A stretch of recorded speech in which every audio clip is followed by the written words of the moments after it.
Hello hi నమస్తే, welcome to Way2 media. ఈరోజు మనం వార్తలు చూసుకున్నట్టయితే, హాలీవుడ్ బాలీవుడ్ హైదరాబాద్కు రావాలి. గద్దర్ ఫిలిం అవార్డు ప్రదానోత్సవంలో సీఎం రేవంత్ రెడ్డి. చిత్ర పరిశ్రమ గొప్పగా రాణించాలి, తెలంగాణ అభివృద్ధికి దోహదపడాలి. రాష్ట్ర ప్రభుత్వం నుంచి సంపూర్ణ సహకారం. కొన్ని కఠిన నిర్ణయాలు తీసుకున్నప్పటికీ సినీ పరిశ్రమ అభివృద్ధికి కృషి చేస్తాం. గద్దర్ ఫిలిం అవార్డులో ప్రధానోత్సవంలో సీఎం రేవంత్ రెడ్డి కీలక వ్యాఖ్యలు చేశారు.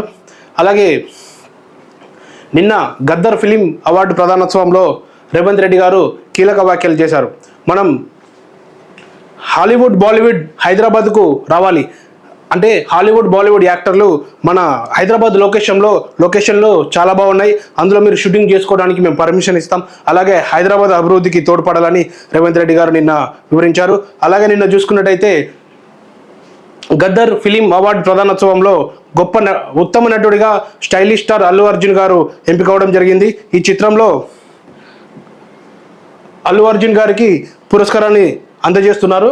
అందులో చూసుకున్నట్టయితే సీఎం రేవంత్ రెడ్డి గారు, ఎఫ్డిఎస్ చైర్మన్ దిల్ రాజు, ఉప ముఖ్యమంత్రి బట్టి విక్రమార్క గారు, అలాగే అల్లు అర్జున్ గారికి ఉత్తమ నటిగా పురస్కారాన్ని అందించారు. అలాగే ఉత్తమ నటిగా నివేదా థామస్ పురస్కారాన్ని అందించారు. అలాగే చూసుకున్నట్టయితే అభిమానుల గుండెల్లో అతని పేరు చెప్తేనే హడల్, అదే నందమూరి బాలకృష్ణ గారు. తనకి స్వర్గీయులు ఎన్టీ రామారావు గారి జాతీయ పురస్కారాన్ని అందజేశారు. అందుకు రేవంత్ రెడ్డికి బాలకృష్ణ గారు అభినందనలు తెలిపారు. అలాగే మరో న్యూస్లోకి వెళ్ళినట్టయితే, నిన్న దద్దరిల్లిన టెల్ అవివ్, ఇజ్రాయెల్ క్షిపణులపై విరుచుకుపడిన ఇరాన్, అడ్డుకోలేకపోయిన ఆ దేశ ఐరన్ డోన్ వ్యవస్థ. పలు ప్రాంతంలో పౌరుల నివాసాల ధ్వంసం, 3 మృతి, 100కు మంది పైగా గాయాలు. 3 F-35 జెట్లను కూల్చివేశామన్న ఇరాన్. కవేని భవనం, ఇజ్రాయెల్ వైమానిక దాడులు. మరోసారి ఇరాన్ అణుశుద్ధి కేంద్రంగా లక్ష్యంగా మిసైళ్లను ఇరు దేశాలు తీవ్ర స్థాయిలో పరస్పర బెదిరింపులు కొనసాగించాయి. అలాగే నిన్న జరిగిన ఇజ్రాయెల్పై క్షిపణులతో దాడి చేసిన ఇరాన్, వాళ్లకు అడ్డుకోలేకపోయిన ఆ దేశ ఐరన్ డ్రోన్ వ్యవస్థ ఇజ్రాయెల్ చాలా బలంగా ఉంటుంది. దానికి వాళ్ళు డ్రోన్ వ్యవస్థను కూడా తట్టుకోలేకపోయింది ఇరాన్ చేసిన క్షిపణి వల్ల. నిన్న ప్రయోగించిన బాలిస్టిక్ క్షిపణి దాటికి టెవిల్ నగరం అంతా అతులకుతలమైంది. అందులో దాడి చేసిన సమయంలో 3 పౌరులు, 100 మందికి పైగా గాయాల బారిన పడ్డారు. అలాగే ఇరాన్ దాడి చేసిన అర్ధగంట సమయంలోనే ఇజ్రాయెల్ పరస్పర దాడులు ప్రారంభించి, మేము కూడా యుద్ధానికి సిద్ధమన్నట్టు 3వ యుద్ధం వచ్చేలా పరస్పర దేశాలు కవ్విస్తున్నాయి. ఇందుకు ఐక్యరాజ్య సమితి ముందు కూర్చోబెట్టి పరస్పర సమస్యలు పరిష్కరించాలని ప్రపంచ దేశాలు కోరుకుంటాయి. అలాగే మరో న్యూస్లోకి వెళ్ళినట్టయితే, మనం నిన్న ఎప్పుడు ఎవరిని మనం తక్కువ అంచనా వేయకూడదు. ఎందుకంటే ఎప్పుడు ఏ సమయంలో ఏం జరుగుతుందో నీకు తెలియదు, నాకు తెలియదు. వార్తల్లోకి వెళ్తే, నిన్న జరిగిన ప్రపంచ టెస్ట్ ఛాంపియన్షిప్, అది ప్రపంచంలోనే పసికునగా భావిస్తారు. నార్మల్ ఓడిఐ టెస్ట్ మ్యాచ్లలో ఎప్పుడు అడపాదడపా గెలుస్తూ ముందుకు వస్తూ మంచి ఐసీసీ టోర్నీలలో వెనుకబడడం ఒకే ఒక్క జట్టుకు సాధ్యం, అదే దక్షిణాఫ్రికా. అందుకు నిదర్శనం నిన్న జరిగిన టెస్ట్ ఛాంపియన్షిప్ కంగారులతో ఫైట్.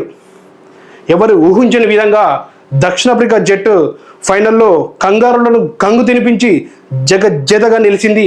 అందుకు ప్రపంచమే దక్షిణాఫ్రికా జట్టుకు ప్రశంసలు కురిపిస్తున్నారు. అలాగే మాజీ క్రికెటర్లు, ప్రస్తుత క్రికెటర్లు అభినందనలు విలువ తెలియజేస్తున్నారు. అలాగే మరో మంచి న్యూస్లోకి వెళ్ళైతే, నిన్న సీటు ముందు మరోసారి విచారణకు హాజరైన ప్రభాకర్ రావు కీలక విషయాలు వెల్లడించారు. రాజకీయ నిఘా కోసమే ఎస్ఓటి సీటు తాజా విచారణలో ప్రభాకర్ రావు అంగీకారం. ప్రణీత్ రావుకు ప్రత్యేక బాధ్యత అప్పగించానని వెల్లడి. అనుమతులకు మావోయిస్టు ముసుగు, ఫోన్ ట్యాపింగ్ దర్యాప్తులో కీలక మలుపు. అలాగే నిన్న మనం మరో న్యూస్ చూసుకున్నట్టయితే, ప్రజలు గమనించాల్సిన విషయం, నిన్న సీటు ముందు మరోసారి ప్రభాకర్ రావు గారు హాజరు కావడం జరిగింది. నిన్న కీలక వ్యాఖ్యలు కూడా వెల్లడించారు. అందుకు నిఘా రాజకీయ కోసమే ఎస్ఓటి పోలీసులు. ఎస్ఓటి అంటే కరుడుగట్టిన తీవ్రవాదులకు హడలిపోతారు. ఎస్ఓటి పేరు చెప్తేనే భయంగా బతుకుతారు కరుడుగట్టిన తీవ్రవాదులను. అలాంటి ఎస్ఓటి వ్యవస్థను రాజకీయ కోసం వాడుకున్నారని బీఆర్ఎస్ ప్రభుత్వం మాకు ఆదేశాలు ఇవ్వడంతో ఎస్ఓటిని రాజకీయంగా